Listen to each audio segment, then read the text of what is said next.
Big boss के घर में एक टास्क हुआ है, इमरजेंसी वार्ड टास्क।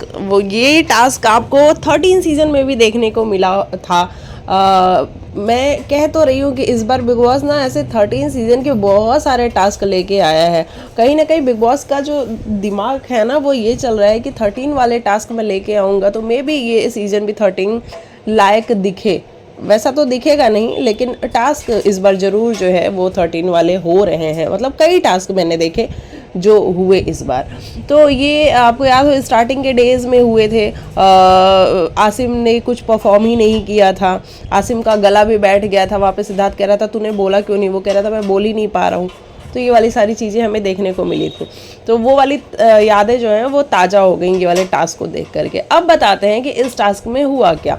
क्या करण गलत था या फिर रजत गलत था? दरअसल बारी आई डॉक्टर्स की, तो अविनाश और करण दो डॉक्टर थे। अब ऐसे में वो बुलाते हैं रजत दलाल को कि रजत को हम पेशेंट चूज़ करते हैं।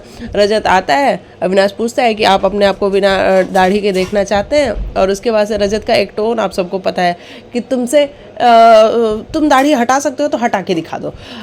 तो करण वहाँ पे पूछता है कि ये धमकी है या फिर रिक्वेस्ट कर रहा है। वो कहता है तुम्हें जैसे लेना है ले लो।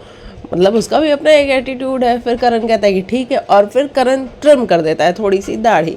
और उसके बाद जो है रजत की जब बारी आती है, जब रजत डॉक्टर बनता है, वो करण को चूज़ करता है और वो मिट्टी का जो मड का बकेट होता है वो बहुत तेज़ से फेंकता है करण की आंखों में लगता है। हालांकि इसमें कोई दिक्कत वाली बात नहीं है, करण ने भी उसकी दाढ़ी हटाई, उसने भी ये सारी चीज़ें करने की कोशिश की। लेकिन जब रजत उसकी दाढ़ी हटाने गया तो करण वहाँ पे खड़ा हो गया और चार आगे चार पीछे चार वैनिटी के बाहर रखता हूँ, और ये वाली सारी बातें निकल के सामने आई, जहाँ पे रजत भी थोड़े तैश में आता है और करण भी थोड़े तैश में आता है, और फिर मामला बिगड़ता है।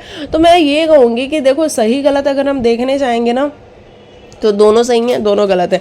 लेकिन करण, अगर तुम उसकी दाढ़ी हटा सकते हो और तुम्हें लगता है कि तुम हटा दोगे, तो जब तुम्हारी बारी आती है तो तुम भी हटवाओ ना उतने ही प्यार से। ये क्या बात होती है भाई? अपने टाइम पे तो तुम उठ के खड़े हो गए कि नहीं नहीं ऐसा नहीं हो सकता, और तुम वहाँ पे धमकियाँ देने लग गए कि चार बाहर चार आगे चार पीछे चार वैनिटी के बाहर रखता हूँ। तो ये थोड़ी सी मुझे हिपोक्रेसी यहाँ पे करण की ज़्यादा नजर आई, जबकि रजत की नहीं नजर आई, क्योंकि रजत ने तो अपनी दाढ़ी ट्रिम करवाई। ये सारा मामला है। बाकी आप लिखिएगा आपके हिसाब से इस वाले टास्क में, मतलब प्रोमो देख के आपको कौन सही और कौन गलत लगता है।